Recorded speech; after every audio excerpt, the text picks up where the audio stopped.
Oh, I should look this way since we're in the classroom. Oh, hey, look, there's a friend. What's up?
No spoilers. No spoilers. We are, in fact, back. Welcome, new faces, old faces, back to Hockey Talk Tonight, episode 69. Nice. It's been a long time. Our last episode was in April. The last one before that was 2021. We're doing great. Definitely not struggling in the modern era. Yeah, definitely not. A lot has happened, a lot to cover. We won't get to all of it. Apologies. If you wanted us to talk about it, you should have asked a question. Your fault for not asking a question. Essentially. Glad to see that the chat is back. And we have things to go over. Let's see. So, April was 2.5 seasons ago. Yes. Yeah. I don't remember if that was before or after the Cup. I think it was right after. 'Cause I think that we had won in LA at that point. We probably did. Or I don't know. It was about that time. LA won a Cup. Next season happened. Seattle went hot. Atlanta won the Cup. Michael won the Cup. As prophesized. Mm-hmm. People left, people showed up, teams jumped into rebuilds. I got traded, a lot of people moved teams, new teams on top. Montreal has a player that currently leads the league in points. Hacky. It's been an eventful couple seasons. There's been rules, there's been a lot. There's definitely been a lot. We haven't had... we had a few spicy things, but... Flex, you retired. How has your... Oh, yeah. Yeah. Has it been that? It's been that long, Yeah. yes. How has your... how's your last 5 months been? It's been interesting. I retired and recreated.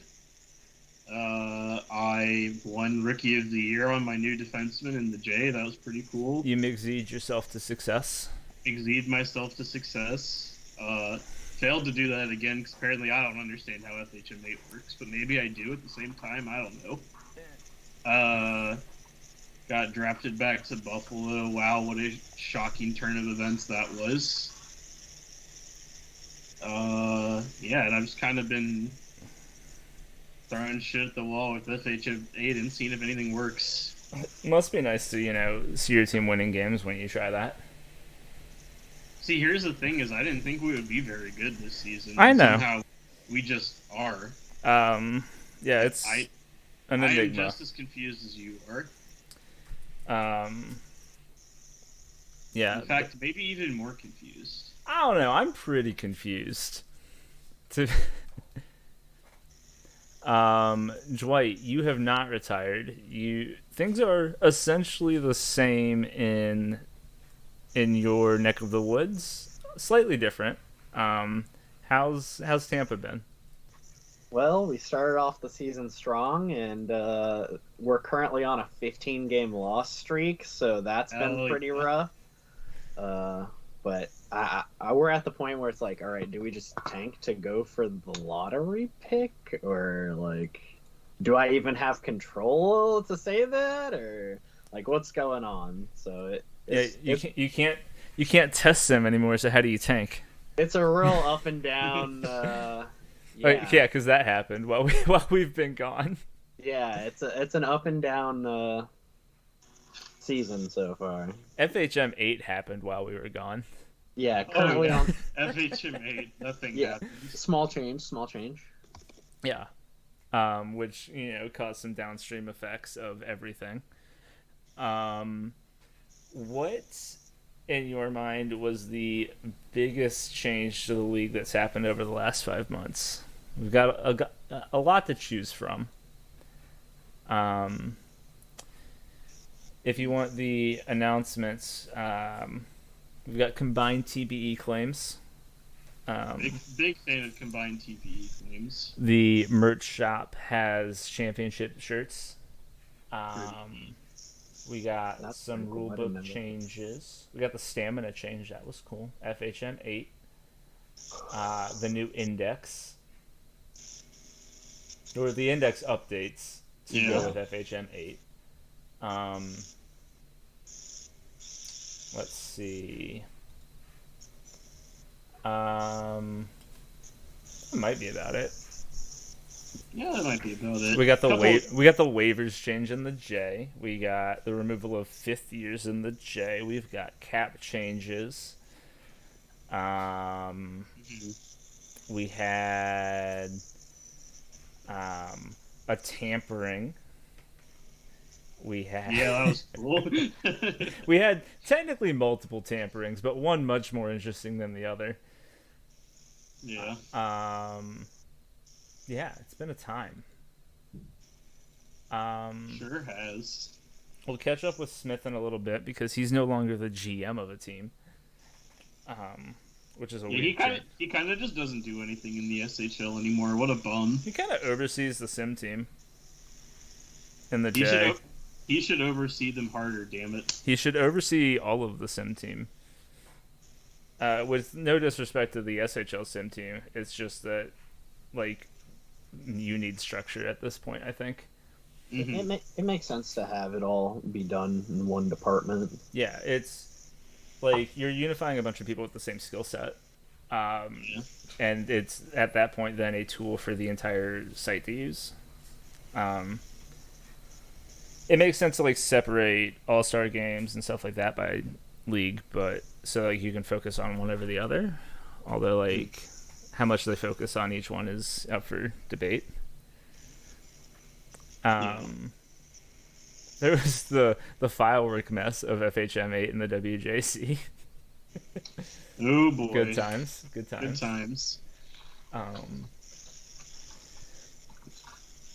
Yeah. A whole lot. But we're back. Current season, Flex, you mentioned it a little bit. QCC kind of going off. As a send down and JGM now, are you in touch with how Buffalo's doing on the ice? Obviously, you're probably still in the locker room a lot, but how dialed in are you with how their season's going? I know we're doing like okay. We're kind of middle of the pack right now. Like solidly in a playoff spot. Yeah.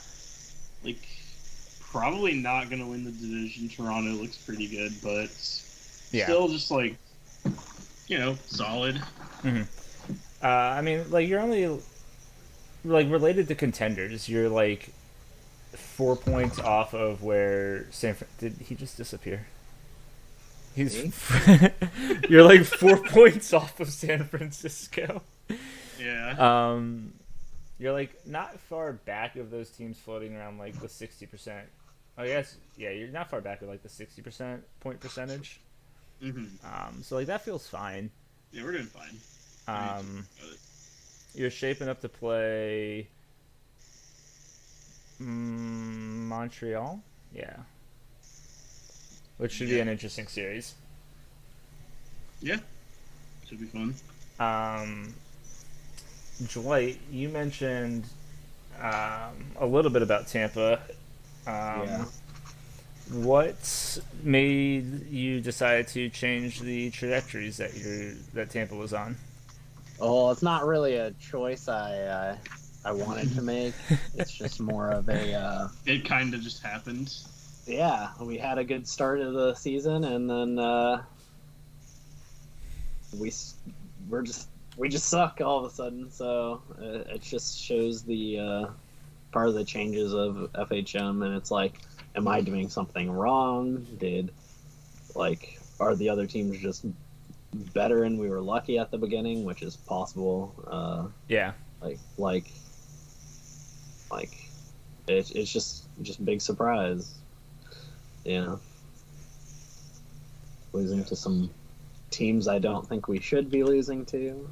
Like I think we haven't beaten New England at all this season. Like we just lost to Minnesota and Hamilton, so it's like, oh well, maybe it's just players being ice cold, and it's just like that's Yeah. honestly super important in both versions of FHM. So yeah. I mean, you mentioned uh, some inconsistencies on like the player side. How much have you struggled to adjust to a world without test simming?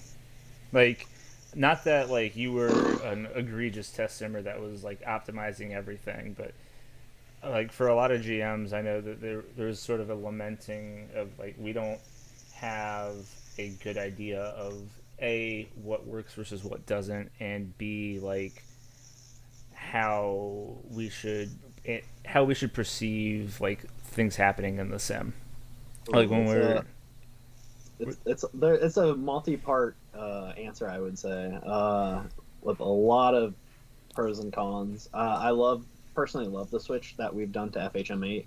yeah It definitely feels more like a hockey game where skating actually kind of matters a little bit. yeah And like being in position also kind of matters a little bit. Whereas in the last one, those two stats could largely be overlooked or ignored with the state that we played FHM6. mm-hmm.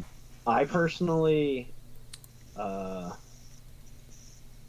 I'm torn on whether or not I like sim testing no longer being. It's healthier for me personally to not be able to sim test, yeah but I really, really just started to enjoy sim testing, and I felt like in the final 3 seasons of FHM6 really started having a good grasp yeah of like of what was going on. yeah, and obviously it helps a little bit from like a strategy standpoint, but it's easy to say like, hey, this was an unlucky like sim day, and we shouldn't read too much into it.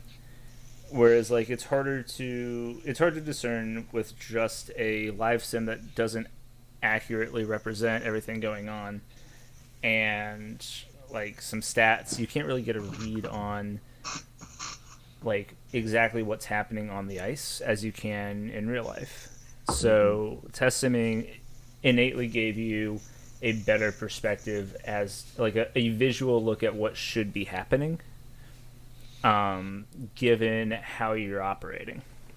And I think that that is a hard adjustment to make for a lot of people, both like for GMs and for players. Like there's a lot more kind of variance. Like we're all on a roller coaster at this point. Also, hi Smith. Hello. Hello. Glad you could join us. Glad to be here. One of Back the in it. welcome. One of the things I hope they do consider going back or changing is re-adding parlays to casino.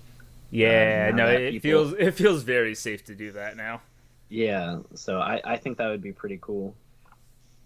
Yeah, especially since for a lot of people there's not a ton of incentive to do it anymore because, like for me, I haven't done casino since they took it away because it's not, unless I'm like chancing to win a ton of money, I don't think it's worth it. Yeah. I mean, it actually makes sense for you to do it, but Yeah.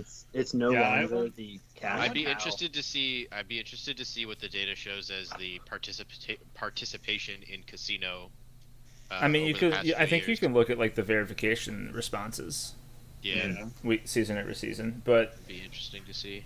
like I did it. I did it last season. Slammed the under on the 3 bad teams and got $9 million out of it. I mean that seems free.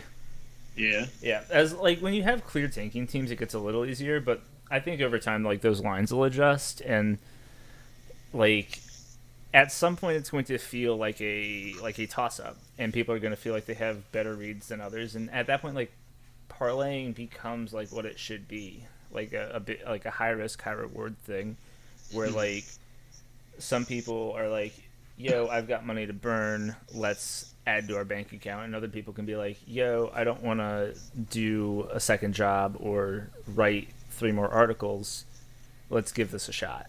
Sure. And I think that like it definitely in a higher variance sim allows people to feel more interested in like the regular season weeks going by.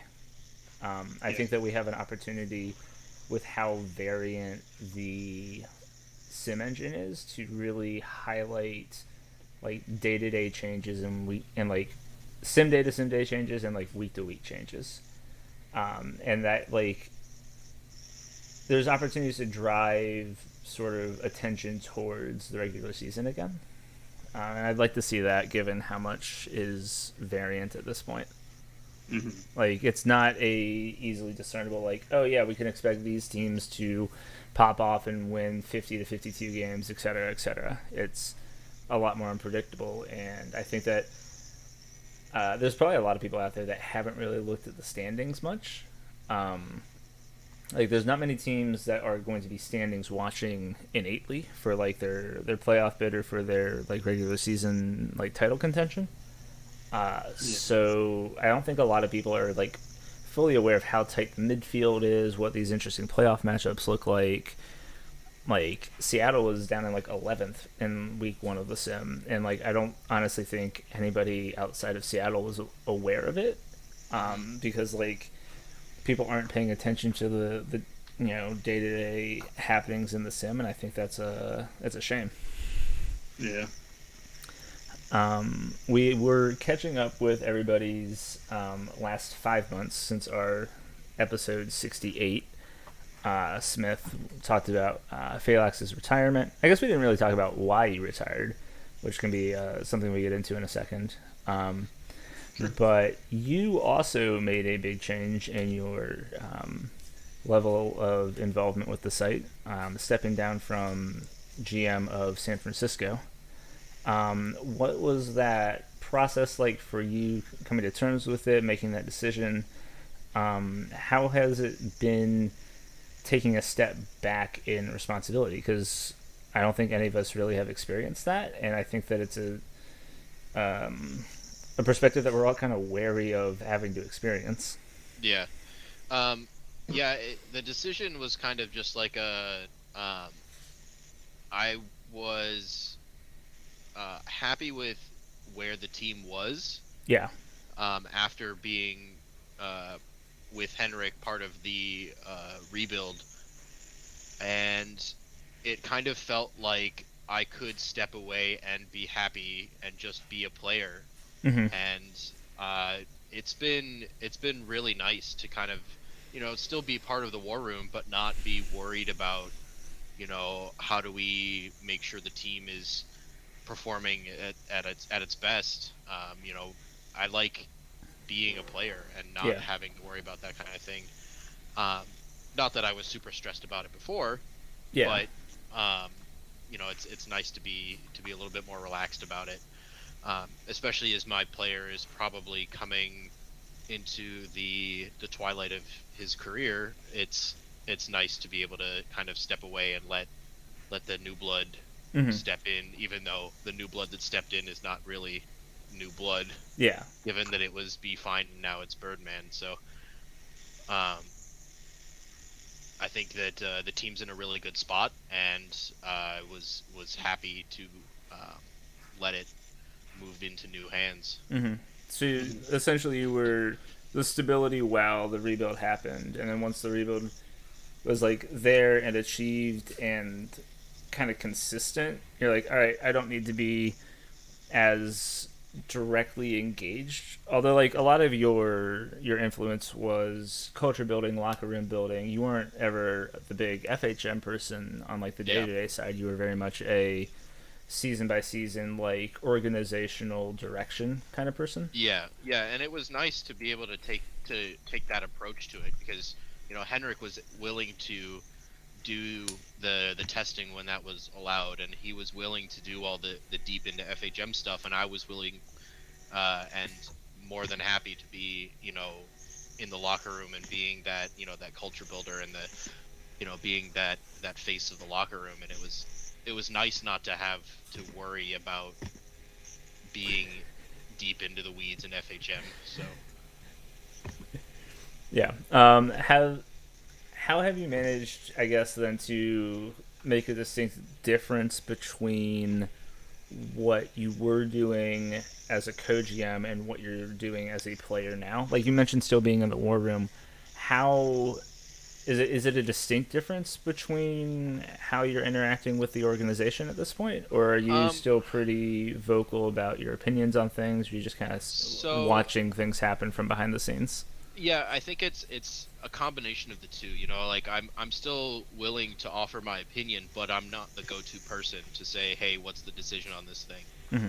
It's more of a Toast will ask a question or Birdman will ask a question to the war room, and I'm willing to give my input, but I'm not the final decision kind of thing. So it's nice being part of the war room because I like to see the goings on and voice my opinion, especially around draft time, and I'm willing to help do scouting and all that stuff. But yeah, I'm not worried about being that decision maker, which is nice. The stress of that is not something that I have to worry about anymore. Mm-hmm. No, that makes a lot of sense.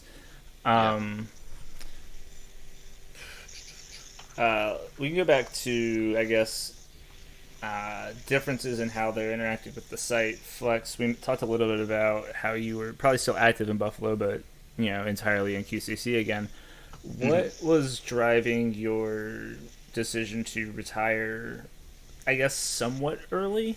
It was pretty early. I definitely could have squeezed like a few more solid seasons out of my last player. Yeah.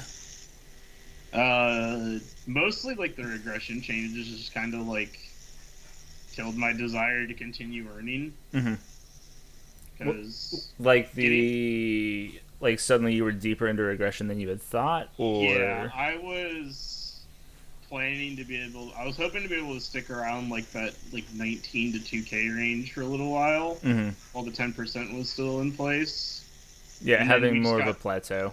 Yeah, and then we absolutely just got hammered, and I was like, oh, I am back to 1500 TPE after 2 seasons of regression. This is very fun. Yeah. Very fun.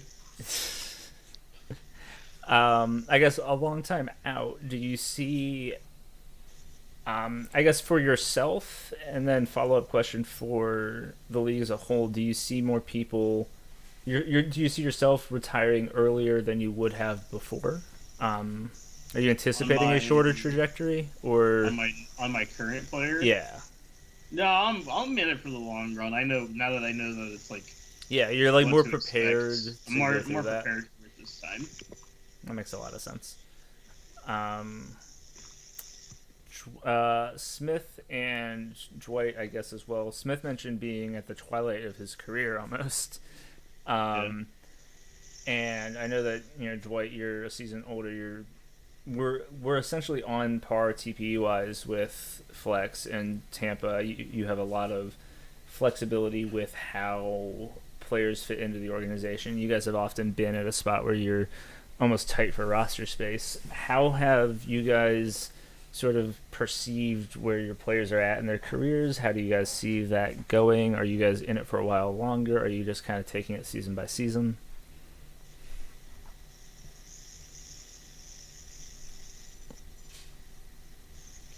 I mean, it's kind of just seeing where the team is at. If they need me to stay around, then I'm willing to do that. But the class of '69 is calling my name because haha, funny meme class.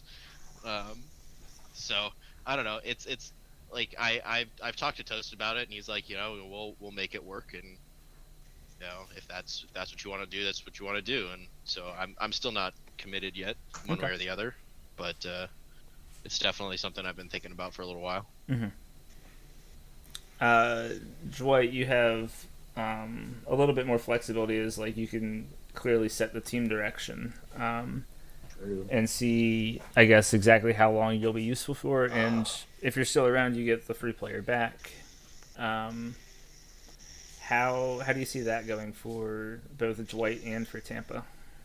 Without giving away too much, I guess. I mean, my thought has always been that I wanted to go to distance with this player, and like with it I actually think it became more easy to go a longer time period with this player because of the changes to budgets and how there's going to be a little bit of value on those players in that 500 to 800, I think essentially in that 2 to 3 mil the players are slightly more valuable early into their careers and later into their careers. Yeah, but I probably won't hit that for, I want to say 5 more seasons with the way the regressions set up. No, it's a while out still. I've had to do the math. Seasons. So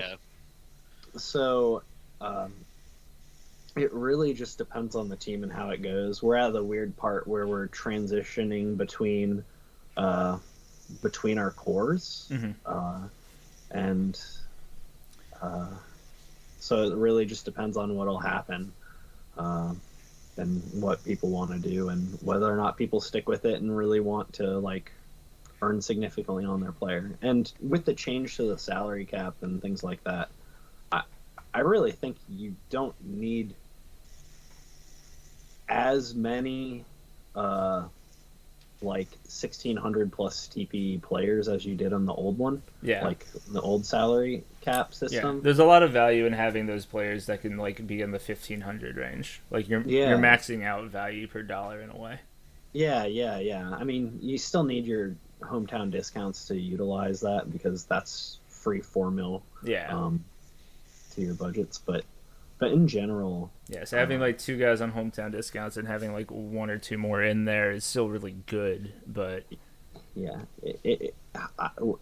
Tampa is definitely going towards that reloading / rebuilding aspect of things. I mean, it's a parallel to Baltimore where you have teams peaking pretty much right about the same time with the same draft classes, and they're going to be doing the same thing about the same time. Makes a lot of sense. Yeah. I guess overall, how do you feel, mostly Dwight, some Smith and the rest of us, how do you feel about the overall regression changes and salary cap changes, not as how it's affected you as an individual, because I think a few of us were pretty unhappy with the regression changes overall. But how have you seen the effect on the league now that I think we're far enough out where we can see ramifications? Maybe we can't necessarily isolate and say these were all the effects of the change, but we can see what has happened because of it. I guess I'll start off since you directed it towards me. I don't think we'll ever actually know if the regression changes were the reason why things are balanced, especially with the change to FHM 8. Those are 2 major changes that happen simultaneously. And I mean, as well as like the cap changes.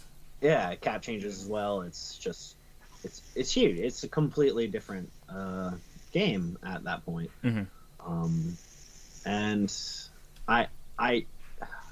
I really, really thought we were in a good spot with FHM 6 right when we made the transition, where you actually started seeing a lot of different teams made the playoffs win. Like you were seeing a lot more parity. There were still FHM 6 issues, but like the league metagame felt like it was getting to a healthy spot. Exactly. It definitely had its own issues with builds and things like that. And I mean, the index really is nicer knowing because of the Switch. changes. Like, oh, absolutely, it has tons of advantages. But from a like, all right, teams that make the playoffs, pretty much any 1 through 8 seed, 1 through 12 seed could actually make the finals and actually have a chance. The problem you had is that rosters got so optimized with the ability to obtain a retained contract for a long-term period, and this is still a problem that I think exists, that teams, instead of working with a $75 million salary cap, they were essentially working with an $81 million salary cap because you got a free $6 million from having two 1,600 plus TP players for $3 million contracts. And that's still a thing that exists. Yeah. And I think until that gets augmented in some way, those teams that buy and get those retained contracts will have a clear advantage above the rest of the competition. I guess that's a very long discussion that we can table for now, because I know we've talked about it one-on-one for probably upwards of an hour or two at this point.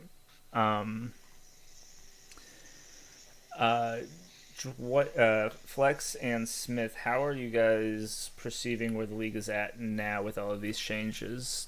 Did you guys think that it was getting to a good spot before we switched, or do you think that FHM 8 sort of helped solidify these changes that were starting to come into effect? Or, I mean, FHM 6 was got stale pretty quickly. Yeah. Oh, absolutely. So, like, I don't mind, like, the change for that, and I also, like, God bless the death of test simming. Yeah. That being something I never have to deal with again is incredible. Big fan of that change. I am... as far as, like, the salary cap changes go, I'm not a fan of the fact that you can go up as you gain TPE, but if you regress, you can't go down. Yeah. I'm not a fan of that personally, but that's like really kind of my only gripe with it. Yeah, it just forces every older player into one-season contracts. Yeah, which is fine, I guess, but I don't know. Yeah. I kind of like the option of longer-term contracts for older players to still exist, but just really doesn't. Mm-hmm. Yeah. No, there's no real advantage to signing a longer contract anymore. It's just... Yeah. It definitely feels like there's a lack of incentive to play out an older player at this point.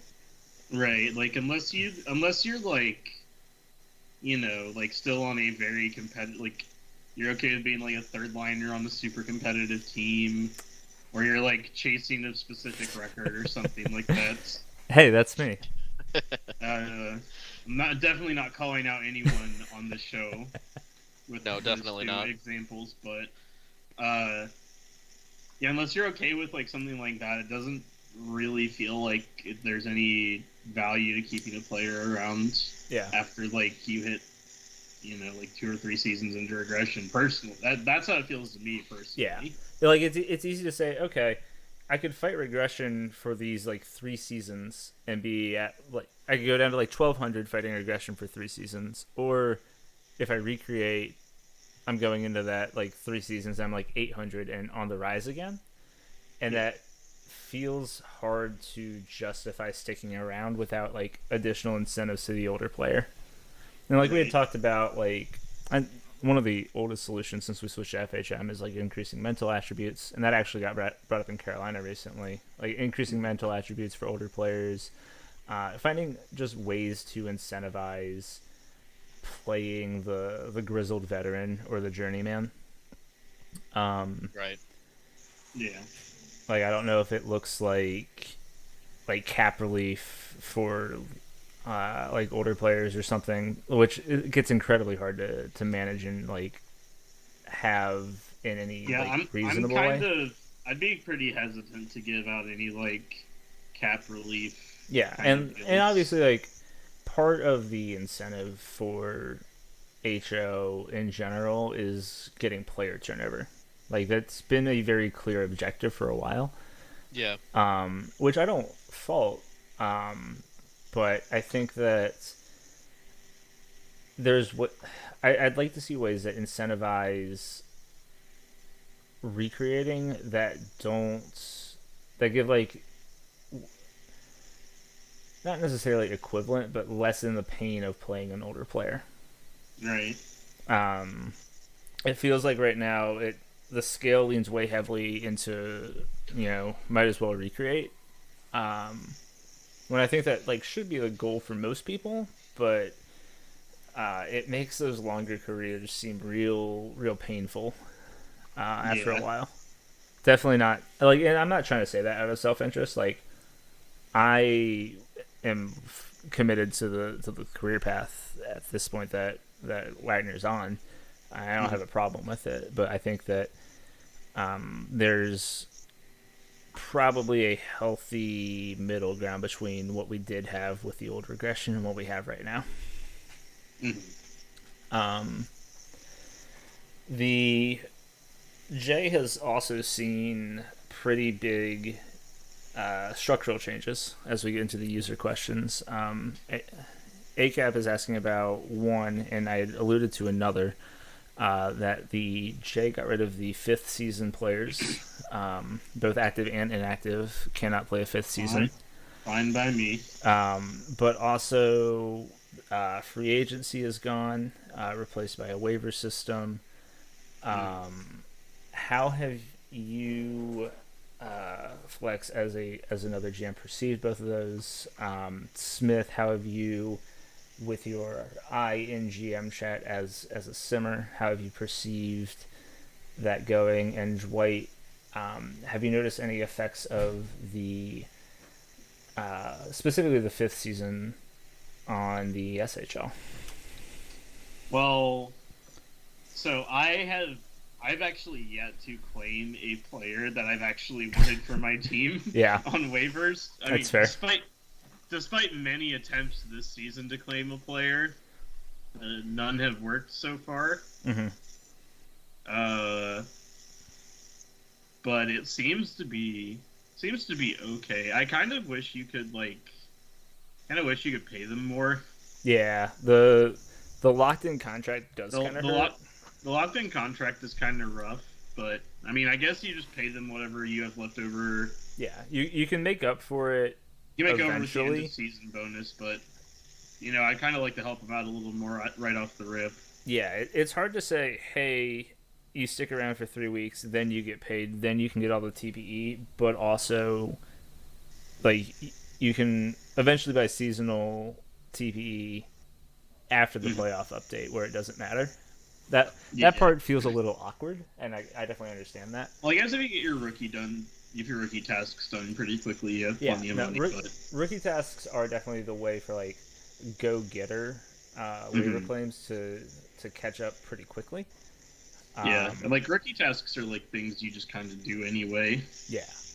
While updating your player. So like that part doesn't feel bad. I think for the mid-level guys, the 3 mil that they get off the signing is enough for 6 weeks. And that's enough. Which gets you through your first season. Yeah, regardless of when you get them as a waiver, that gets them through to the playoffs. And if at that point they're happy and they're having fun, they might start doing more. Yeah, they'll figure it out. Yeah. If they're enjoying it. So I don't necessarily have an issue with the contracts. Outside of, I wish that it made people pay a little bit more attention as to how they budget their J teams.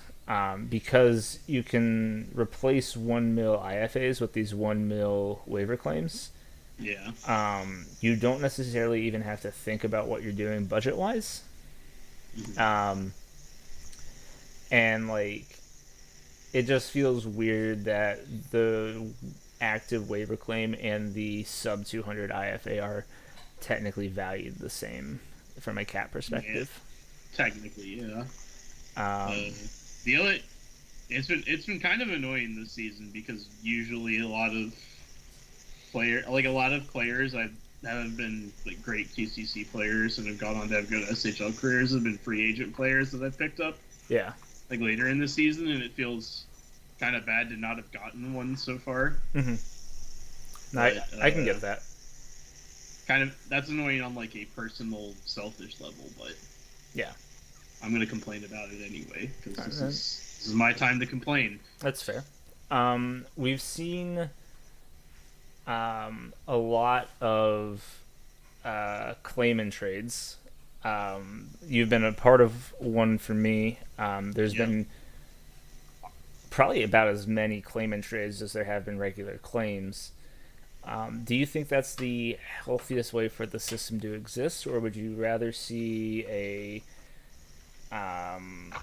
closer to like a free agency budget like fantasy football has, or would you rather see like a ranked choice match system that we had talked about at one point when the waiver system was getting introduced? Do you think that like the straight order with the claim and trades is A, successful, and B, the best way to handle it? I don't mind the current way that we're doing things. Because like if you're like a full team is competitive, you can still like use your waiver claim as an asset to like stock up for the cupboard for a little later. Yeah, I would argue that that's a downside, and that it doesn't because you're if you're like a super stacked team trying to win the cup, you're probably not picking up an active rookie and like swapping someone else in and out. No, that's a huge headache. And if you have an asset and you just you don't use your waiver spot, that's just it feels kind of it's wasteful. Yeah, to me, in my eyes. No, you're just pissing an asset away. I agree with it. I sometimes wonder if it's right to have it be treated as a direct asset that you can use in a negotiation. From that perspective of hey, should a stacked team really continue to reap benefits when this could be something that helps level the playing field between the haves and the have-nots and the J? Yeah, I mean, from what I've seen so far, waiver picks have not been going for massive hauls. Yeah, I think the going rate at this point is a second. Yeah. Given what Wheels was, and I think that's really been the only one this season. That was the main one that stuck out in my head. Yeah. But besides that, I think it's been a pretty solid system. I have no complaints, really. Okay. Smith, any perceptions on the waiver and free agency system as somebody not directly tied to the process but aware of a lot what goes on? Well, I would have more of an opinion if I could see any of the channels regarding that in the JGM chat, but I mean, it's right that you can't see the waiver order. Right, yeah, that makes sense. I don't really. It's nice being the sim head and having a great team of simmers to work with. I don't really have to deal with it all that often unless there's a problem. Yeah. So I wish I could talk more about it, but I was figuring somebody that is tied to the J a lot and sees a lot of J interactions and J based discussions. If you had any different perspectives. Yeah. No. I wish I could offer anything, but I really don't have anything aside from fair. what's already been said. So. I thought you were just saying how much work it is to be the head of the sim team and how you should deserve a PT pass. I mean, I do a fuck ton of work and should get a full PT pass no matter what. And exactly. I mean, yeah. I do think that in an ideal world, sim team head, events team head, a couple other positions are very much project manager positions.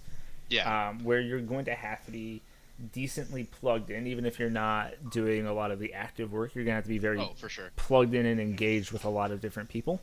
Yeah. And that in itself is very demanding. Yeah, and it's I have preseason, or during the off season, I'm making sure the file is set up and ready to go, and I still type up the schedule every off season, and we set up the simmer schedule and Yeah. do the index and all of that stuff. So it's it's not like I don't do anything, and it's nice to be more of a managerial position now than a worrying about simming multiple nights a week. So that's fair. Yeah.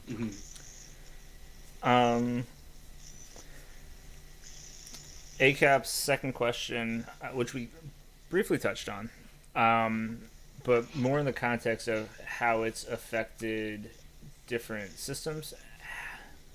I guess overall, how satisfied are you? Scale of 1 to 10, how satisfied are you with FHM 8? I think it's probably on a scale of 1 to 10. I'm probably in the 6 to 8 range. Okay, that's a big range. It's a pretty big range, probably on the higher end. So I'd probably lean 7.5. Okay. Just because, as being part of the sim team, having to learn a new, the nuances of a new software. Right. It's not really a new software because it's it's still FHM. It's still. But it works differently developer. Sometimes. It's a little bit different, but it's yeah. You've been working with FHM 6 since season 54. Yeah. So I'm not not opposed to the engine switch, and I think that again, getting rid of test simming is a great step for the league. But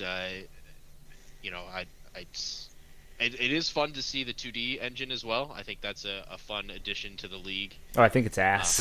Whether or not it's a good. That was gonna be the first thing I talked about was how much I hate watching. Whether or not it's a good engine. FHM 6's presentation was better. I think it's a fun addition in that it makes the sim more entertaining to watch. Whether or not it's a good engine is very much up for debate. No, I think the engine itself feels pretty fine so far. I agree. But oh my god, the presentation is so bad. Yeah. I think I've watched maybe 4 sims. Yeah. Since the start of FHM 8 because god, they're just so bad. Yeah. When it looks right, I'm not unhappy. Has it looked right? Honestly, there's a few times. Okay, I really don't care for the visuals, but that's fair. I don't care for a lot of the visuals as far as what teams have done with the rank editor. The rank editor was an absolute mistake. Absolute mistake. Yeah. Hey man, some people who took it seriously ended up with some cool stuff, but there are a lot of teams that decided to go full meme mode on their rank editor. Yeah. So one thing that should not exist is the colored ranks. Colored ice is a disaster. Yeah. I'm sorry, all of Canada, but you're right. Colored ice is stupid, and you should feel bad. Yeah, the GM chat actually gets super heated about that every once in a while. There's a very, I wouldn't say very purist, but there's one that just wants no rules, YOLO, just do whatever you want because it's your ice, and there's some that are yo, we need some level of standards and just for right. the presentation's sake. Yeah. I get both, I will say. I appreciate the Edmonton ice because they have a photo of Justin Trudeau doing something stupid. Oh, yeah. I think it's just funny. Also, Phillies is really solid too. Got good pizzazz. I'm obviously going to be biased and say Carolinas is great. Wow, bias much? Imagine watching a J stream well in the SHL. Couldn't Fair. be me. It couldn't be me either. As I say, as the JSIM head. Yeah. Carolina ice slaps because I just spent time in Photoshop on it instead. Yeah, but yeah. No, I absolutely agree that the the new sim display hype died down pretty much immediately. Yeah. Yeah. I do like how that names are displayed. There was a time period in the SHL last season for like 2 or 3 weeks where you couldn't tell who had what on the ice at all, and there Yeah. was no display at the bottom, and that's really what killed any sort of hype that I had for Yeah, watching. and that was just a setting that had to get changed in FHM itself. It was, Yeah. just like, hey, show player names, please. Yeah. Yeah. And yeah, I agree that especially since player number isn't always accurate. Mm-hmm. Yeah, having the names there instead of the numbers is much better. But yeah, I almost feel like you have less of a dopamine kick from watching the sim. Right. Yeah. Yeah, that's just Since I know RM is in the chat right now, and I was checking my ping in Discord, the way to pay somebody for a SIG is through a custom transaction, like how you would do like a contract submission, where you have to give yourself minus whatever and give the other person plus whatever. Yeah. But that's a very quick aside. So we got 7.5 from Smith, Dwight 1 to 10, FHM 8. Oh, I hate it. I give it a solid 2. Like no meme, actually, like 2. No meme. I actually I like the engine. I hate the display so much that it kills everything. Okay. That's Yeah. a bit extreme, but sure. The engine itself, I would give like a 6. Okay. And that's just because, like, I don't know. You don't know much about it. It's like such an infancy. Come back to me in 4 seasons and see what I think about the actual engine. I like the concept that skating is more important, and that's really all I know about the engine.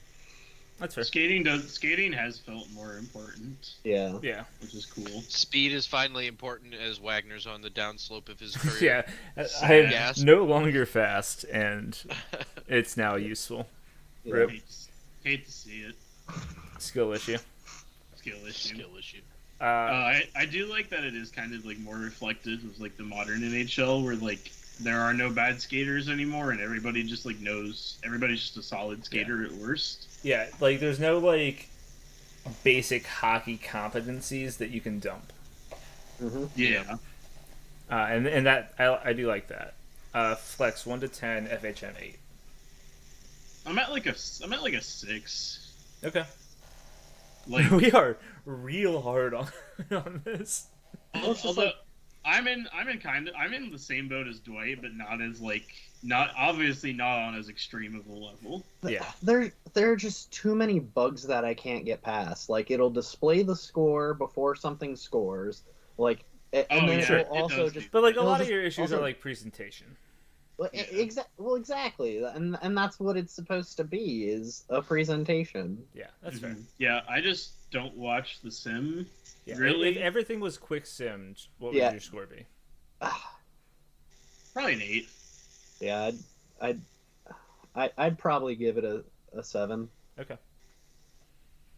I'm gonna say, ignoring presentation, I'd probably give it a 5 or a 6. I'm not sure. So this is my lack of knowledge of presentation for FHM8. Can you do the engine in a 2D, like in the old format? Yes, you can. Yeah, it can but present in it's- the old format, but it's the same engine generating everything. Yeah. So it's FHM8 engine, But FHM6 is presentation. FHM6 display. Yes. It's yes. That's there's actually, is it not 2 separate engines? It's either classic engine or 2D engine. But and- it's the same engine generating everything. It's just a different display. It is, I think- because I had asked HO about the distinction at one point, Yes. because at one point I thought that it was going to be not using the 2D engine because it was going to sim differently than everything that we had used before, and I wasn't happy about that. But then Teddy and Finn assured me that it was just a display thing. I'm curious to how that product would be and whether or not there are issues with it, because like I know like really the only issue or the major issue from a display perspective with 6 was Power plays, you exactly power and that plays, and replays. yeah, that was really it. Yeah. And And honestly, like we don't know what like the FHM7 changes did to that presentation because that was still the only engine that they had for 7. exactly. So There could that be would more be issues. interesting. I do think that from the perspective of providing a product that is going to engage more people with the site, I think that the 2D sim is better for generating interest in the site for new creates for first year players, things like that. And it's not going to make it's not going to be the thing that drives somebody away that's already invested in the site. Absolutely. So at that point, I think that the 2D engine makes more sense, even though I think I'd prefer the old engine, the old display engine. It'd be interesting to see if, I mean, how would a new person like, hey, show these two products side by side? I mean, Which one would it's you like more to see? fun to see your dot moving around. Like, fact of the matter, like it's going to be more interesting to see, hey, that's my dot. Yeah, probably. Like, Probably. that is a big draw to every other sim engine, like every other affiliated sim league of like the money leagues, is that you can say, hey, that's my guy. And you didn't have that until we have the 2D engine now, and I think that is a big upside. Yeah, and then you have ISFL where you're like just feverishly pissed off because it displays it as someone being wide open, and then they yeah. But I mean, that's about what we have right now. yeah. Yeah, I'll say 6 because I think that a 5 is too harsh given the scale of where things like what the worst could be versus what the best would be. Right. I hesitate on calling. I think the engine is solid.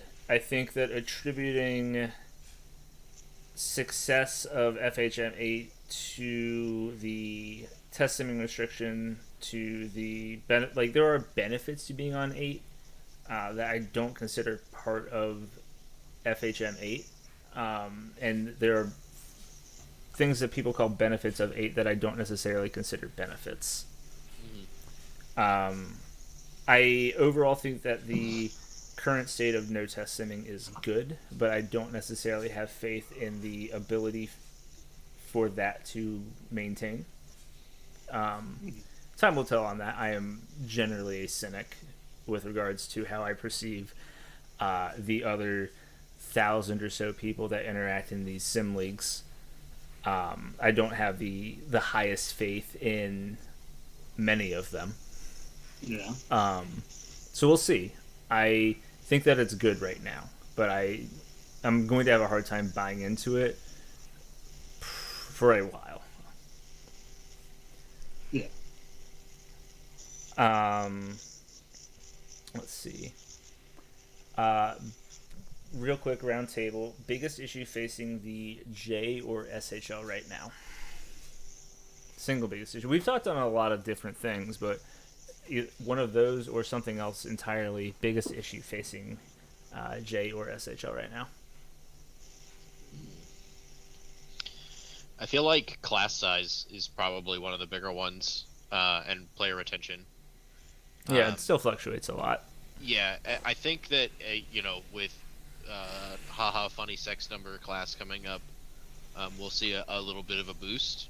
Well, I think we'll just see a lot of recreates. There are a lot of recreates. Yeah. I could see a bunch of new users coming in and saying haha part of class of 69, but also then burning out because they they wanted to be part of the class and then kind of left it. But I'll say real quick on that note, as the one person that was like originally into the league, and you guys might have noticed it when you created in other leagues, but fresh into a league without knowing the people in the league, I didn't even know what class I was in until like a week and a half after creating. Right. Like, haha, join the meme number class isn't going to be a thing for new creates. Yeah, I mean, I could see like any recruiting material going out saying, "Hey, we're going into the class of '69." That's and fair. That just being a draw automatically, even if people like don't realize that that's what that means. Yeah. There are at least 3 people from the older Tampa roster that are creating. So, Yeah. Yep. Yeah. I mean, I'm feeling that there are a lot of people who are like, okay, it's coming up, and or you're like me and be like, yeah, it's about time, and it just happens to be, it's going to be a fun class to be a part of. So, Best time to create was actually class of 67 because you are 425 capped for the bigger classes of the Reddit class and the 69 class. Then you just curb stomp a bunch of rookies. Yeah. I mean, that's why it was a large class. Yeah. Dwight, biggest problem facing the league? I was actually going to say retention. Retention is still probably the biggest thing. Just because, like, we've never really found a way to, like, just real life. People have less time as the world has gotten its again. bearings, and we're at a point where the site's getting new changed in a jobs. lot of ways during COVID, without necessarily consideration for what that looks like post-COVID, I guess. Yeah, and it'll be interesting. Mhm. I don't know. I don't know how, like, one of the big problems I would say is probably media creation is probably like the big thing, and I don't know how you go about solving something like that. I don't think it's taking away easy money accesses like Twitter and stuff like that, because Twitter is super core for people who are like, I'm never going to do anything like legitimately, but I'm going to tweet all the times, get my 600K, and then put my +3 into my player each week. So like that would eliminate a lot of mid earners that are like really crucial for the league. Flex. I am still like, I don't think it's as a big deal. I also think that like retention and class size is an issue, but like something else I think about is the cap and people getting squeezed out of teams that they don't want to leave, but just kind of have to because of salary cap issues. Yeah, so like people are gonna be forced to move teams, which everybody says that they want more player movement, but nobody wants to be the person leaving their team. Who moves? Yeah. I think one way to actually encourage player movement is to reset player chemistry at the end of each season. Yeah. I think the fact that there's an why does player movement need to like be a thing? People wanted to see to. player movement because people wanted to see the juggernaut teams fall. Get broken up, yeah. If juggernaut teams aren't juggernaut teams for like multiple calendar years, I think people will want to see less player movement. There are too many factors that encourage those teams to stay at the top. You would essentially have to get rid of free agency if you wanted juggernaut teams to no longer be juggernaut teams, which good luck doing that because that's a core thing of sports and player choice. Yeah, like I hear people talk about wanting more like player movements, and I kind of just don't really get it. Yeah, I don't either. Like, are they bored? Like, go pay attention to a real sport if you want like player movements. Like, Jesus, there's more to life than the SHL, people. Yeah. Go look at an NBA off-season recap or something. I don't know. But like player movement for the sake of player movement just kind of feels like something you shouldn't be asking for. Yeah. It's an artificially forced thing that's actually feels bad for the user. Yeah. If somebody wants to move, they're going to move. So inherently you're hoping for like negative situations in front of Yeah. people. Yeah. If someone's unhappy with their team, they'll leave. Yeah. That's just how it goes. Usually though in this league, that just happens via asking for a trade, Yeah. and then they'd leave that way. Mm-hmm. But yeah. Yeah. I don't actually know where I'm going with this anymore. No, but I get it. I think my biggest issue is alluded to. I don't think retention is going to be a problem. Mhm. I think that like we're always going to have bigger classes and smaller classes. There's, I mean, like societal factors in play. There's COVID's, going to affect a little bit of like class size maybe. But we're gonna have higher player turnover. We're gonna have we have similar player numbers throughout the league at generally all points. Small classes, Yeah. big classes, it happens. It generally evens out. What we were getting at in the chat just now, and what we had talked about a little bit earlier, is my big thing, in that we don't necessarily facilitate towards the people that want to be engaged to a moderate degree. Mhm. The site generally highlights these people, there's so much put on like being a max earner. There's so much put on like getting involved, having jobs. There's a lot of value to being a mid earner on a team. Like teams want mid earners. Yeah. They're very important to make And this happen. inherently, people who are invested enough to be mid earners generally want to do more. You're running up against a issue that we've alluded to a lot. Coming out of the pandemic, society, like, the world is changing again at this point. Like, Yep. yes, we have more work from home, but people's lives are changing from the last 2 years. The big aspect of making sure these people continue to stay in the league that have been here for 2 years is making sure that you can say, hey, you can still enjoy everything that the site has to offer and the league has to offer without investing as much time as you once did. Mm-hmm. There should be highly rewarded positions like sim team head, HO, like those jobs that demand a lot. Sure, you can't really get rid of those entirely, but there needs to be like a culture shift and maybe a numbers shift that limits the value of max earning, and to almost incentivize the mid earner more. Mm-hmm. Because I think a lot of people see, oh hey, max earning is the way to like see success in this league as a player, and then you very quickly map out, can I do that? And then it's very discouraging to see if you can't. So I think that you have to, I think, cater a little bit more towards that. The biggest one in my mind is something that I remember it being a topic a few times, and it's one of the things that I always point to when referencing how there were massive upsides to Simon T, and that is limiting the amount of TPE that can be effective on a player. Mm-hmm. You can earn 2k TPE. That's great.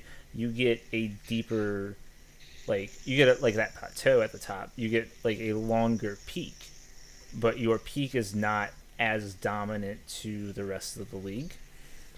You dial everybody in at the top a little bit, where their reward is longevity and not necessarily dominance. And then the mid-earners get to have a period where they're more relevant to the league.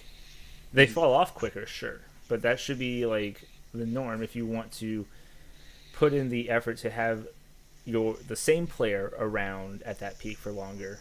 Fine. The other guys the mid-earners are just going to recreate quicker. I think that doesn't punish people for either not earning or for max earning. And it's something that I'd like to see.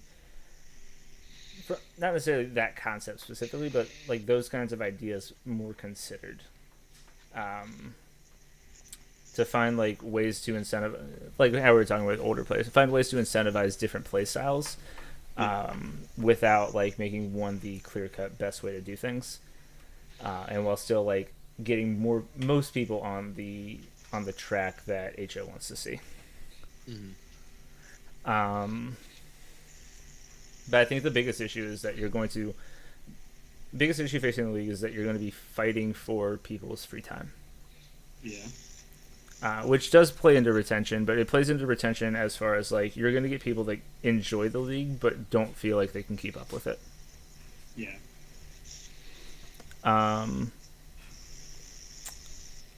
We'll get WJC and IHF in a second or next week, because I think that like we're working on stuff as somebody in IHF HO, we are working on different things on the J level and the IHF level.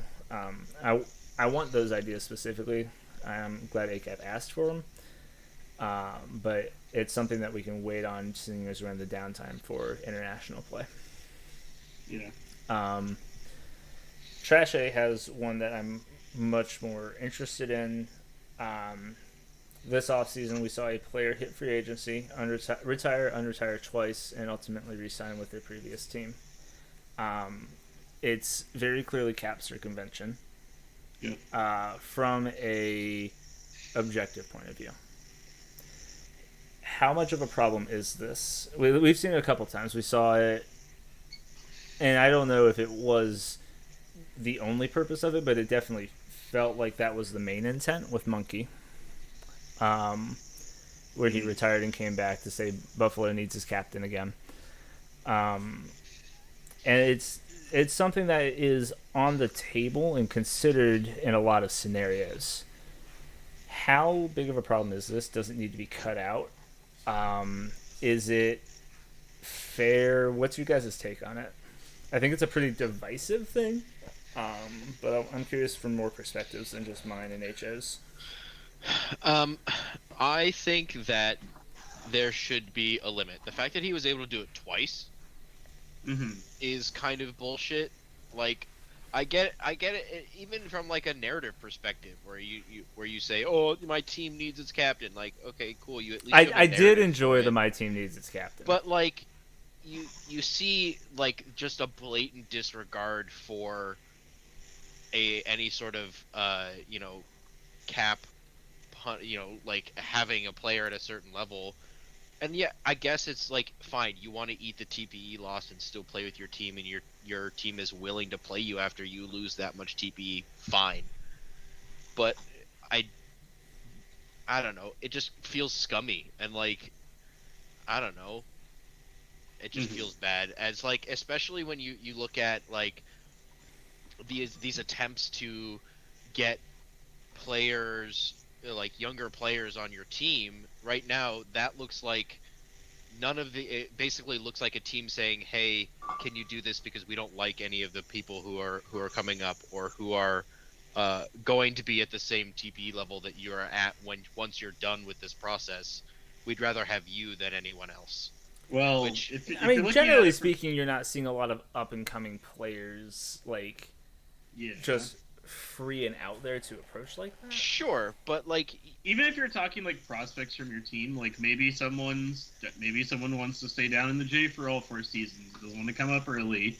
But even still, like, it feels scummy, and like, I get why you do it. It just feels bad to see, because it's just like, maybe I don't know, man. Maybe teams just don't have a prospect ready to take that. I mean, like, what if you're planning on a prospect coming up and they retire and recreate to stay in the J? Like, there's so many different scenarios that could play out. But like but retiring and recreating to stay in the J is like just part of reality. Like, that's okay. But like, if you like, I mean, I'm saying, like, if you're a team and you're blindsided by it, you're expecting like your 1400 TP player to retire and recreate, and then you were going to call up this guy at 900. And then suddenly you only have the cap space for a 900, and you're like, well, just like double retire, unretire, get down to the point where we can just slot you in that spot instead. I guess. I don't know. Like I said, it kind of just feels scummy. Like I don't really give a shit if you want to do it. Like it's just people are gonna do it, and it's a way to get around the cap. I mean, it is a punishment. I mean, you are taking a TPE hit. It's not like I guess you're doing it for free, right? Would it feel less scummy if there was an ability to just drop down to a TPE level? I think so, because then you're not abusing a retirement mechanic that's meant to like stop people from coming back after they retire, right? Like it's like the fact that you're losing TPE is meant to be a punishment, not a way to get under a cap. Yeah. Like it's kind of just like abusing a mechanic that's I think if you want to just say, hey, I'm regressing down to this so I can be under a cap, fine, that works. Like you can do that. You just straight up lose that TPE. And I think that's probably a way to handle it. Like if you want to do that, then you should be allowed to do that without abusing the retirement mechanic. It also makes it much less of a spectacle. Yeah, absolutely. You're not drawing attention to the fact that you're doing it. You're just saying, hey, I'm regressing down to this so I can be a better fit for my team's budget. And like I think that's better than drawing attention to it by retiring.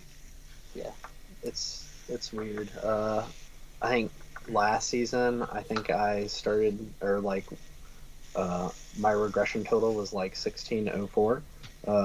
So I didn't mind because I was on a hometown discount. Yeah. But like, it'd be really cool to have the option to regress like a little bit or some amount, and it's like your player, it's like, fuck, you did a rail of cocaine and you lose 5 TP or something like that, or like, make it fun. Like you hooked up with one too many strippers and got an STD. Sorry, yeah, exactly. Exactly. Oh, you had you're getting old and you have a degenerative eye disease. You get like -1 to your shooting accuracy or something. Exactly. Something too fun many like concussions at the end of the season. Yeah, too many concussions. -1 to your offensive read or something like that. -1 offensive read bonus to the bravery and aggression. Yeah. Perfect. Yeah, I mean, I have, I guess, Flex and Dwight. Do you guys feel like that should be an option, or do you think that it just causes more problems and like you should just keep it simple? Or no, I literally don't care at all. You want to throw away some TP to stay on your team? That's cool. Yeah, that's exactly my stance. It's like the only part where it could be a potential negative if you have like GMs being like, hey, will you regress down like if 400 plus TP, and then that's just like the GM being a shit, like that's just a shitty situation. Right. Yeah. But I mean, like that already exists. Like your GM is like, hey, retire and unretire twice. Hey, exactly. It's like if you get approached with that, like it's not going to make a difference of like how it's codified in the rule book. Like if it's really a problem, say like just like make the rule, like do what Aegis was suggesting and say, hey, you can just regress more if you want, I guess. I don't know. Yeah, exactly. In my mind, I really like the idea of saying like, because like, I mean, the cap changes make things really tight at points. Yeah. I have made the case, and I definitely don't have an issue with like, hey, if you want to regress more, go for it. Right. Like, you should have that ability, and like, you already do, in that you can stop earning at a point ahead of time. Like if you know what number you need to hit and then you don't earn after that, sure. But also like, say I want to get like a stat from 16 to 17 for the playoffs, but that puts me over the regression number, because if I get that 16 to 17, then I'm like 2 over the threshold that I want to be at post regression. I'm like, that's just stupid. Yep. Yeah. Like it's just cleaner to say like, hey, I just want to dump more TPE. Like either A, I want to stick with this team and like they have this much space, or B, like, let me roll out somebody who like falls off hard after their prime, and then they just ride out like an 800 TPE player longer. Like, Yeah. give like it doesn't hurt the league, and it gives players like just that much more agency over their situations. Mm-hmm. It gives them like Right. their ability to fine tune stuff, which is, I think, Mhm. ideal. I think HO has implied that it acts against what they parts of why they've made cap changes, which I can understand. Like, you're trying to get players out of teams, either into new teams or into recreating. But I think that at that point you're just pushing negative situations onto players when you don't have to. Hmm. Yeah. I don't know. It's from a player perspective and from a GM perspective, it's something that I want to see, and I think that it's going to be not the last time we hear this discussion. Yeah.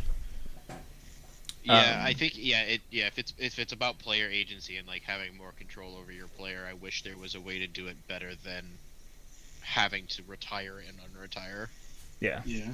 Yeah, like you should be allowed to have that control over your player, you know? yeah.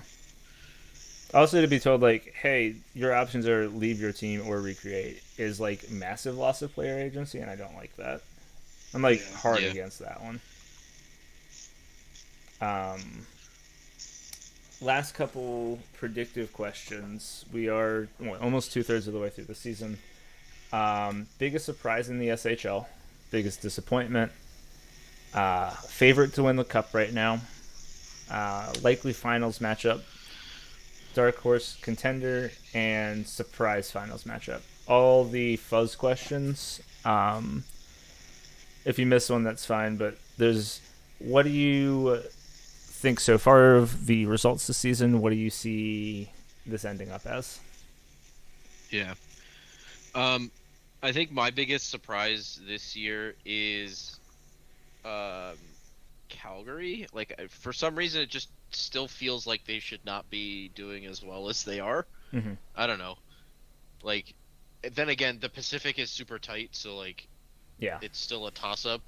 You know, there's 5 points between first and fourth, so um, yeah, I don't know. Let's see. The other, I guess another big surprise would be um, Texas. No, Texas was Chicago not being as strong as they are. I guess that like that Winnipeg Chicago battle at the top of the Central Yeah. is interesting. Um, Biggest disappointment. I like feels like San Fran being fourth in the Pacific, but again, it's the Pacific. It's a freaking arms race. Yeah. Um, Mhm. yeah. Challenge Cup favorite. I mean, I think it's Seattle at this point, just because they feel like the biggest stacked team. Winnipeg's up there too. Atlanta again. Um, Likely finals matchup. I could see it being either Seattle or Winnipeg right now versus Atlanta. I think Atlanta's the strongest from the East. Yeah. Clear front runner in that regard, at least. Yeah. Dark horse contenders. Chicago is not really a dark horse, but I could see mean, right New now, Orleans- I I think could they see would New be. Orleans making a deep run if they get good puck luck in the playoffs. You know, I'd love to see for San Francisco to make another deep run, but you know, we got to start playing like we want it. Yeah. Surprise finals matchup. Um, Toronto's playing really well. I think they could make a deep run. Yeah. And LA's playing really well. I could see them doing another having a deeper run too. Mm-hmm. Being this Um, season, Seattle. Yeah. Mhm. That's fair. Dwight? Yeah, like I definitely echo the Calgary one. I did not expect them to. Their roster is definitely overperforming. From a base TP value, they're like 14th. Yeah. They don't have a single person under 100 PDO. Yeah. Yeah, No, Mm, they've been extremely hot. that And then tends to help. Yeah. obviously, I'm disappointed in our 15-game loss streak. Hopefully, that returns to the mean, Yeah. and we can be in the middle of the league. Yeah. But man, if we continue to be bad, man, let's get that lottery pick. Yeah. So, uh,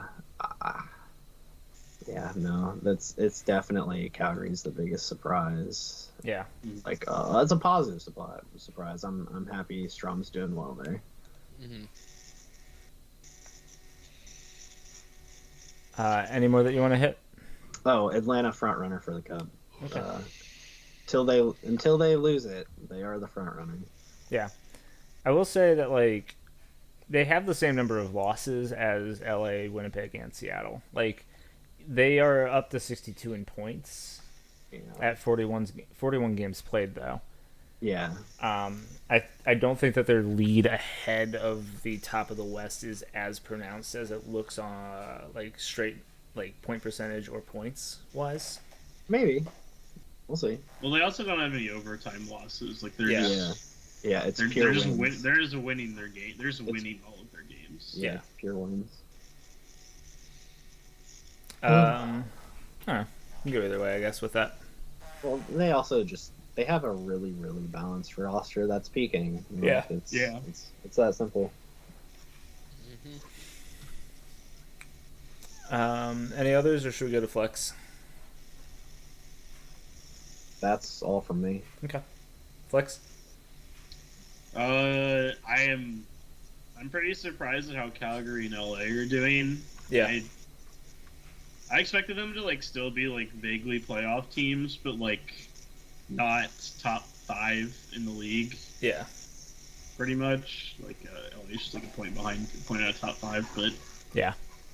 that Pacific Division race is still very tight as it usually has been in the last few seasons. Yeah. I do think Atlanta is probably the favorite out of the East, but like I also like Toronto a lot. Mm-hmm. And I do also think Winnipeg is looking pretty good. Okay. Like they obviously had that huge run of like 61 or 62 class, one of those two. And it's that now's the time they're really starting to peak and just really put it all together. So not a team I would like to face in the playoffs. That's fair. But I echo Dwight's sentiment in that it's Atlanta's cup to win, and they have to lose it. Yeah. Okay. Also, like, I just think they've gotten smarter with their decisions in FHM. Yeah. As it's gone on. That's fair. I'm gonna say, let's see, biggest surprise.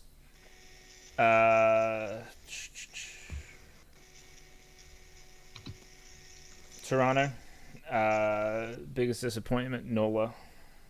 That's no low. Challenge Cup favorite, bias Seattle. Most likely finals matchup, Seattle, Atlanta, safe. The repeats. Yeah. Yeah. Dark horse contender, Manhattan. They've kind of underperformed, I Yeah. think. Like, I mean, I think they've underperformed, but I think they're like in a very safe spot to make the playoffs and set themselves up for a run. That's true. They had a really rough start and have brought it back. I think dark horse contender number 2, LA. Surprise final matchup, Calgary, Philly would surprise me a lot. That'd be fun. That'd be entertaining. Yeah. In that, I would take Calgary. But I think it's, as much as everybody says it's Seattle's or Atlanta's to lose, I think that Seattle's going to bring just more to the table. I think on paper they'll be favored just slightly against Atlanta. I think that one goes pretty chalk this season. Like the talent on Seattle's roster is kind of dummy. Yeah. And I think that like obviously you can't like ignore part of the season, but the form that Seattle's been on since figuring stuff out is frankly kind of terrifying. Mm-hmm. And taking all the teams as they currently are, Seattle should be the favorite. Yeah. Like obviously any team can like improve or get worse from this point, but like as of right now, Seattle is performing the best. Yeah. Yeah. Anything else you guys want to hit on the SHL side before we get to closers? Cool. Roddy B asking which NHL or NFL player would have the easiest or most difficult time transitioning between the two sports. Okay, so I had one pop into my head while thinking about this earlier. If fucking DK Metcalf could skate, that guy would be an unbelievable power forward. Yes. But his agility. His agility. Yeah, if he could skate, he would just run through people, and it would be really fun to watch. Yeah. Yeah. I actually think though that like most NFL players would not be good hockey players. Yeah, me too. Generally speaking, yes. I think defensive backs would be an interesting one. Yeah, I think like defensive backs, wide receivers, some running backs probably have like a pretty good, probably like be able to transition it pretty well. I'd take wide receivers and defensive backs over running backs because you need like a high level of hand dexterity and hand-eye coordination. Yeah, I said like some running backs. Yeah. It's not a blanket. Like, sure, Christian McCaffrey. Right. Christian McCaffrey, kind of like Austin Eckler kind of guys could probably do it pretty well. Yeah. Yeah. I feel like some of the bigger and faster quarterbacks, like your Lamar Jacksons, your Josh Allens, even like maybe even a Patrick Mahomes, where you have like Mahomes' creativity would be insane. Yeah, you have that quick. The reaction time is really fast. You have the speed. You have the strength to break out of tackles. The anticipation. The anticipation and vision would be really, really neat. Yeah, I think all that stuff would translate pretty well. I'm trying to think of what hockey players I could think of that would do well in the NFL. Kind of struggling with that one, honestly. Yeah, I'm just looking up Iowa players because they've probably skated on an ice rink before. Golden Gophers. Golden Gophers. That's who you want. Minnesota, like upstate New York guys. Yeah. Yeah. I don't think a lot of like my first thought for like NHL players that do well in football went to like power forward, like Tom Wilson kind of guys, but then I thought like. No, not really, because like hitting in hockey is like such a different. Yeah, I think it's so different from like tackling. Yeah, the fact that you have to like at least attempt to keep your balance in hockey, whereas in football you're just like throwing yourself at someone. Yeah, like I feel like that difference. I mean, yeah. Well, like there's a lot difference too between like you have to like use a lot more of your upper body than just like. Yeah. Using your lower body to like tackle, a lot more of your upper body to tackle someone.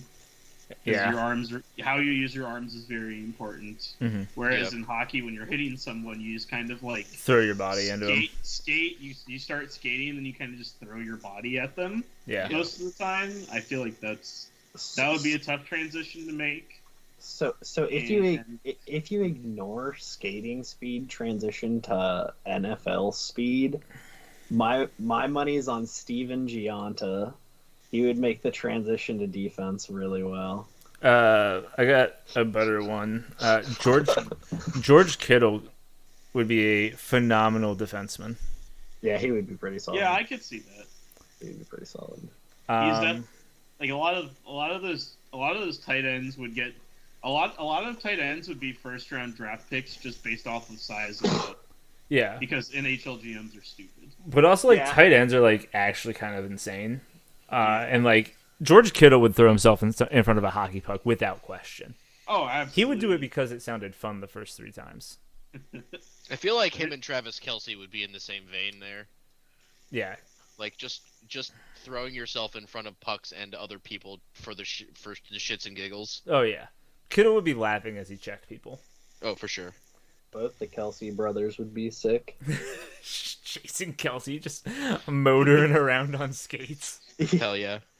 Fucking crushing it. I mean, Clearing the I feel path. like Jason Kelsey would be a great defenseman in the '80s when you didn't have to skate. Yeah. I feel You like just- most of these guys are athletic enough that like skating would, once you learn the basics, is not going to be a problem. Yeah. Mhm. That's why I said I think it would be easier for NFL to transition to NHL. Interesting one that I'm not entirely sure. Cale McCarr Okay. to slot corner. I can see that. You've That makes got sense. hand dexterity, which is like you're gonna want as a slot corner. You've got quickness. You've got agility. You've got burst. Like you've got physicality. You've got a very like almost like He's got a good mind for it too. He like reads plays really yeah. well. Yeah. I could see that. I think that might be one of the better ones. Yeah, I could see a lot of like. It actually does make sense that a lot of like the like new, Younger, like, the count- faster defenseman. the younger, faster defensemen, like the Cale McCarr, Miro Heiskanen kind of guys, Yeah. would be good at like slot corner. That makes sense. Or like kind of any defensive back position, really. Yeah. You probably wouldn't put them up against like Tyreek Hill or anybody like that. No, I don't think. And that's why I was kind of saying inside corner would give you a little bit more security against that. Like you're gonna get absolutely blown out by a wheel route every once in a while, but Yeah. That's fair. what to build on that real quick? Other athletes that would make good hockey players.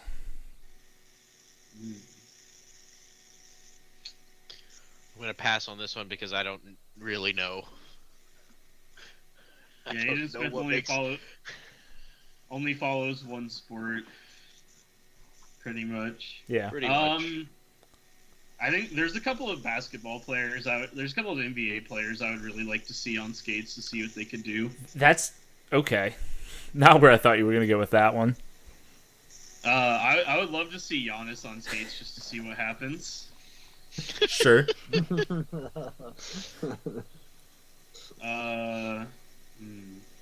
Luka probably played hockey at one point. Slovakia's not a huge hockey country. No, but like he probably played it at one point. He probably did play it at one point.